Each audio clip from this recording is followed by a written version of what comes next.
Hello, good evening, student. This is chapter number 10, Theories of Trade Cycle. This is very important chapter and very important video. Those students who are preparation for economics preparation competition exams, this is very important. You may like and subscribe my video.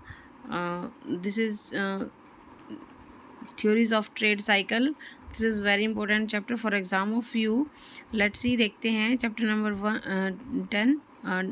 Trade cycle really होता क्या? Trade cycle मतलब जो हमारे व्यापार में, जो हमारे business में साइकिल आते हैं। साइकिल कैसे आते हैं? मंदी और तेजी के। ठीक है, किसी अर्थव्यवस्था में एक निश्चित समय के बाद मंदी और तेजी के रूप में जो परिवर्तन होते हैं उनको हम क्या कहते हैं? ट्रेड साइकिल कहते हैं, व्यापार चक्र कहते हैं। अकॉर्डिंग टू मिशेल, व्यापार चक्र उन परिवर्तनों को कहते हैं जो उन देश के अपने कार्य मुख्य रूप से व्यावसायिक उद्यमों को संगठित करते हैं और जो है समय समय पर सुस्ती, गिरावट, मंदी और पुनर्वस्था की इसमें स्थितियाँ पाई जाती हैं। तो मैं आपको डायग्राम दिखाऊंगी, उसमें आप देख लीजिएगा। ठीक है, this is very important chapter. तो चैनल के साथ जुड़े रहिएगा, लाइक शेयर सब्सक्राइब जरूर कीजिएगा। ये चैप्टर बहुत ही इंपॉर्टेंट है। जो स्टूडेंट्स जो है एग्ज़ाम्स की तैयारी कर रहे हैं, स्पेशली इकोनॉमिक्स की प्रिपरेशन कर रहे हैं, नेट एग्ज़ाम की तैयारी कर रहे हैं, STET, MPTET, DSSB, this is very important video for all the students. हैंस के अनुसार देखिए, इसकी व्यापार चक्र विशेष रूप से अर्थव्यवस्था और औद्योगिक खंड की अभिव्यक्ति है, जहाँ से समृद्धि या मंदी अधिक उतार चढ़ाव का अंतर जो संबंधित आधुनिक प्रणाली में उन समय में वितरित होता है। Trade cycle is a peculiar manifestation of industrial segment of the economy from विच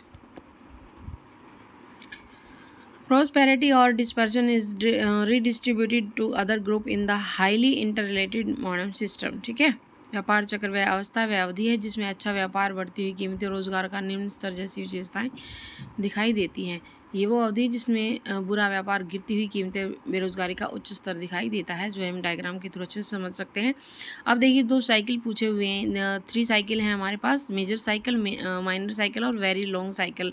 इनकी टाइमिंग भी कई बार जो है एग्जाम में पूछी गई है। आप जब लास्ट ईयर के जो कंपटीशन एग्ज़ाम्स के पेपर उठा के देख लेना, एस्टेट में भी कई बार इनकी टाइमिंग पूछ ली गई है और नेट में तो बहुत बार आता है ये क्वेश्चन यहाँ से।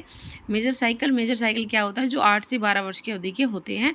और सबसे पहले फ्रांस अर्थशास्त्री जगलर ने की थी इसकी जो खोज की थी, इसलिए इन्हें जगलर चक्र भी कहा जाता है। सेकंड देखिए, माइनर साइकिल क्या होता है? माइनर देखो, इसकी समय अवधि कम होती है। ऊपर वाले की 8 से 12 थी, अब ये देखें 2 से 5 वर्ष तक की अवधि इसकी होती है। अंग्रेज अर्थशास्त्री किचन ने इसकी किया था, सर्च किया था, तो इसका नाम जो है किचन साइकिल रख दिया। ठीक है, और नेक्स्ट पॉइंट देखिए, वेरी लॉन्ग साइकिल, यानी कि बहुत लंबा चक्र जो 50 से 60 वर्ष की अवधि में होता है। और सबसे पहले रूस के अर्थशास्त्री कॉन्ड्राटिफ ने इसके सर्च किया था, इसलिए इसका नाम भी जो है कॉन्ड्राटिफ साइकिल रख दिया। तो फर्स्ट का नाम क्या था? जगलर चक्र, सेकंड का किचन चक्र और थर्ड का जो है कॉन्ड्राटिफ ने इसकी सर्च की थी। तो अकॉर्डिंग टू फेज देखिए, क्या कौन से फेज आते हैं? मोस्टली 4 फेज आते हैं इसमें। देखिए, एक्सपेंशन ऑफ प्रोपेंसिटी, यानी कि किसी भी चीज़ का विस्तार होता है। सुस्ती, यानी कि रिसेशन, किसी चीज़ की मंदी आती है, सुस्ती आ जाती है उसमें। नेक्स्ट पॉइंट है डिप्रेशन, यानी कि मंदी की स्थिति आ जाती है। नेक्स्ट पॉइंट है हमारा रिकवरी देखो कैसे होती है, डायग्राम के थ्रू हम देख सकते हैं। सबसे पहले देखो, ये बूम की जो है स्थिति है। बूम मतलब व्यापार जो है, ट्रेड अच्छे से बढ़ रहा है। ये हमारा आउटपुट है OY एक्सिस पर, OX एक्सिस पर हमारा टाइमिंग है। टाइमिंग के अकॉर्डिंग देखो, पहले बूम जो है विस्तार हो रहा है इसका, फिर रिसेशन की स्थिति आ जाती है, फिर डिप्रेशन की स्थिति आ जाती है, डिस्पर्शन की स्थिति आ जाती है, सॉरी। और नेक्स्ट पॉइंट, फिर दोबारा से हम रिकवरी शुरू कर देते हैं। ठीक है, ये आप ट्रेड साइकिल है, तो ट्रेड साइकिल ऐसे इस तरह से आप डिफाइन कर सकते हैं। ओके, तो 4 इसमें है point, expansion, propensity, recession, depression, dispersion, sorry, और रिकवरी। ठीक है, this is very important chapter वही। अब देखिए, सैमुअल्सन ने इसके कैसे डिफाइन किया है, theory of Samuelson trade cycle. This is very important chapter. यहाँ से जो आपकी बार एस्टेट में एग्जाम में जो क्वेश्चन आया था, interaction between multiplier analysis and principle of accelerations. ठीक है, किस तरह डिफाइन किया है सैमुअल्सन ने? Interaction between multiplier analysis and principle of acceleration में व्यापार चक्रों को आधुनिक सिद्धांत का प्रतिपादन किया। सैमुअल्सन के अनुसार जो है गुणोत्तर त्वरण की अंत्यक्रिया को इन्होंने, इंटरेक्शन को इन्होंने जो है व्यापार की विभिन्न अवस्थाओं के थ्रू वर्णन इसका किया गया है। जब देखिए, इसकी गुणक और त्वरक का संबंध जो है एक पिछड़ा संबंध है, लीजर्ड रिलेशन है, और जो टी यानी कि समय पर निर्भर करता है, सरकार द्वारा निवेश किया स्वतंत्र है। इसकी सीमांत उपभोक्ता हमने 1/2 मानी है, इनकी 0.5। इसने त्वरक का मूल्य 1 माना है, और बंद अर्थव्यवस्था विदेशी व्यापार नहीं होता है। अर्थव्यवस्था में पूर्ण उत्पादन क्षमता का प्रयोग किया जा रहा है। और इसको हम देखिए, एक इक्वेशन दी हुई है इसमें, equation this is very important. जो ये इक्वेशन है वही यहाँ से हम इसको देख लेते हैं।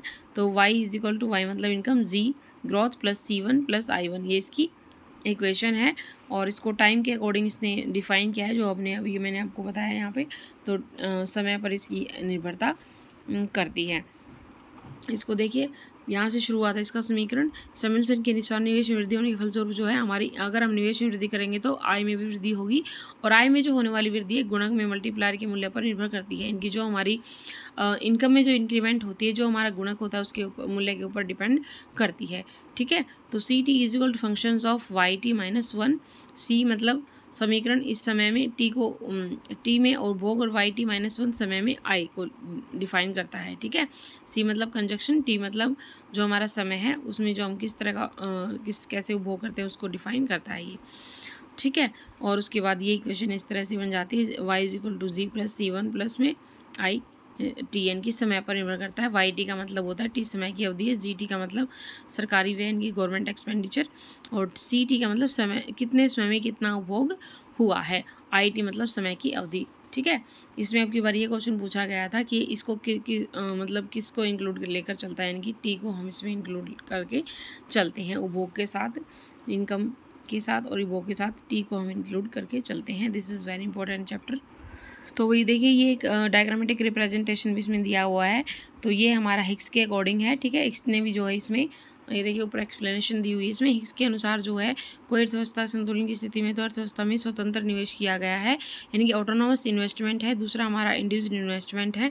इस वीडियो को देखने से पहले आप मेरी दूसरी वीडियो देख लीजिएगा। चैप्टर नंबर मैंने जो इसमें 6 है शायद, इन्वेस्टमेंट का मैंने करवाया हुआ है। नाम डालेंगे आप Sunita Sharma with economics channel पर जाओ, और इन्वेस्टमेंट के नाम से चैप्टर है, और मेरे चैनल पर जाकर आप इस चैप्टर को रीड करिए। उसमें मैंने ऑटोनोमस इन्वेस्टमेंट और इंड्यूस्ड इन्वेस्टमेंट और भी कई तरह के इन्वेस्टमेंट जो मैंने डिफाइन किए हुए हैं। तो आप उस वीडियो को जाकर एक बार देख लीजिएगा, आपको समझ आ जाएगा ऑटोनोमस इन्वेस्टमेंट, इंड्यूस्ड इन्वेस्टमेंट क्या है। ठीक है, ऑटोनोमस तो स्वतंत्र है, और इंड्यूस्ड है कि दूसरे पर जो डिपेंड होता है। ठीक है, उसमें देखिए, इसमें हिक्स ने इसको जो है अपने व्यापार चक्र को एक डायग्राम के थ्रू डिफाइन किया है। कैसे डिफाइन किया है, इसमें OY एक्सिस पर हमने इनकम और इन्वेस्टमेंट लिया है, और ये टाइम के अकॉर्डिंग है।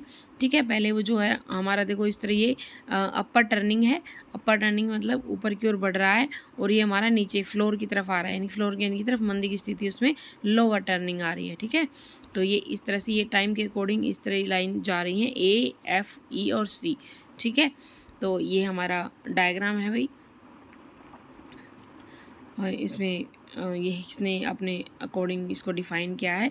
ये हमारी सेलिंग है, ये हमारा अपर टर्निंग मतलब इस मिड पॉइंट से ऊपर की ओर जाने की, यानी हमारा इन्वेस्टमेंट बढ़ रहा है, इनकम बढ़ रही है, ग्रोथ बढ़ रही है। उसके बाद है lower turning point. Lower turning में ये है कि भाई हम जो है वापस से जो है रिसेशन की स्थिति में आ रहे हैं। ठीक है, ओके। हाँ, तो ये था हमारा चैप्टर नंबर जो हमारा 10 था ये।